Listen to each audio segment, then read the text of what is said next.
Hello दोस्तों, स्वागत है आपका हमारी इस नई वीडियो में। इस वीडियो में हम बात कर रहे हैं क्लास 11th हिंदी अनिवार्य के बोर्ड पेपर एग्ज़ाम के बारे में। तो वीडियो में अंत तक बने रहिए। अधिकतम 80 अंक का पेपर आपको दिया जा रहा है यहाँ पर।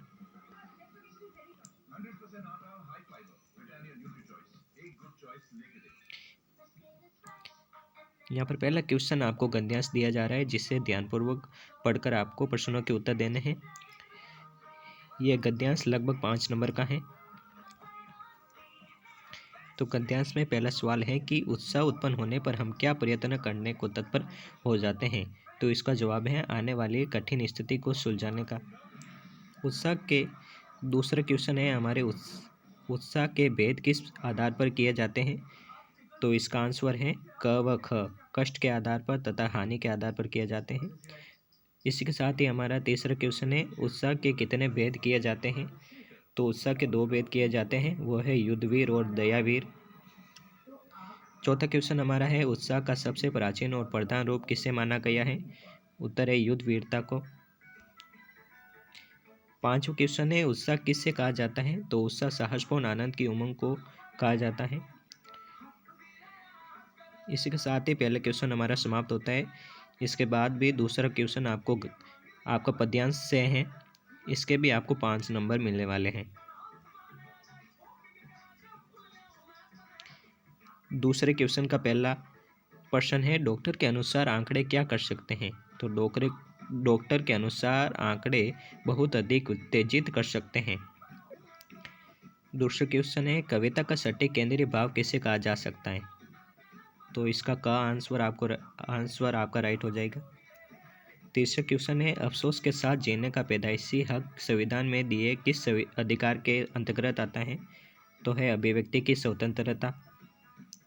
आंकड़ों की उल्टिया से कि कवि का क्या तात्पर्य है। यह आपका आंसर राइट हो जाएगा।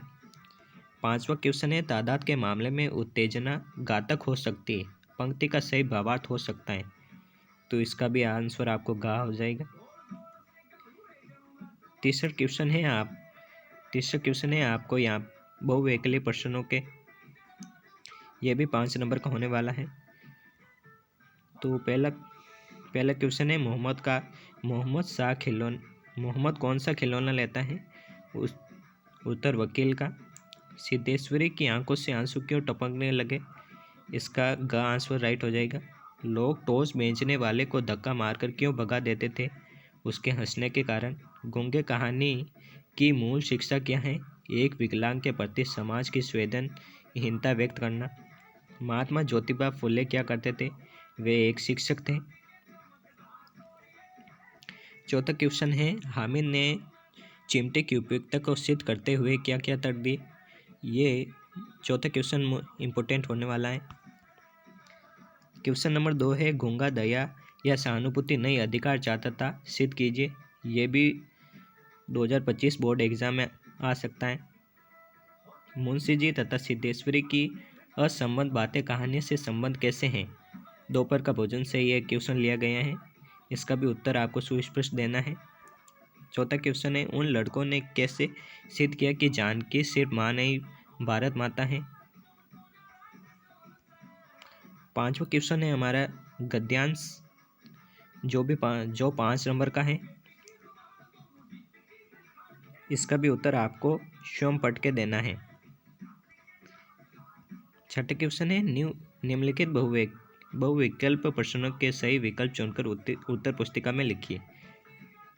तो पहला क्वेश्चन है कबीर किस काव्यधारा के कवि थे। उत्तर निर्गुण काव्यधारा के। रिश्ते न खोलने की सबसे बड़ी व्यवस्था क्या है। मतभेद। श्री कृष्ण खेल में पुनः क्यों शामिल हो गए, वे स्वयं खेलना चाहते थे।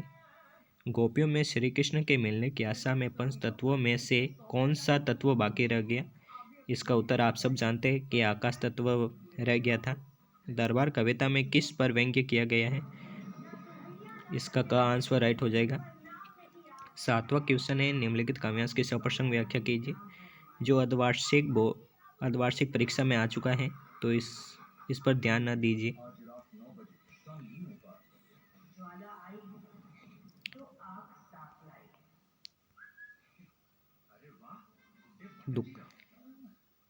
नंबर क्वेश्चन है, दुकान पर बैठे बैठे भी मकबूल के भीतर का कलाकार उनके किन कार्यकलापों से अभिव्यक्त होता था।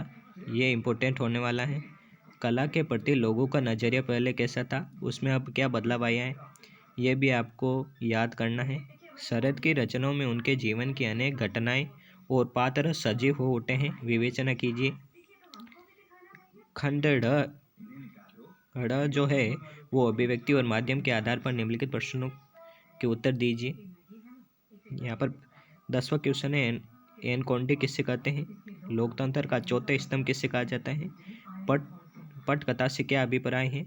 अनुस्मारक पत्र लिखने का क्या उद्देश्य होता है। डायरी लेखन हिंदी साहित्य की कौन सी विधा है। 11वां क्वेश्चन है, संचार के प्रमुख तत्व कौन से हैं। विश्व ज्ञान कोश से क्या अभिप्राय है। 12वां क्वेश्चन है, पटकथा लिखते समय किन किन बातों का ध्यान रखना जरूरी है और क्यों। यह 5 नंबर का होने वाला है। अथवा में दिया गया है दूसरा क्वेश्चन, एक अच्छे सुवर्तक की क्या विशेषताएं होती है। अगर आपको इन प्रश्नों के उत्तर चाहिए तो कमेंट में यस लिख दीजिए और अपने 5 दोस्तों को शेयर कीजिए। Thanks for watching. Please subscribe this channel.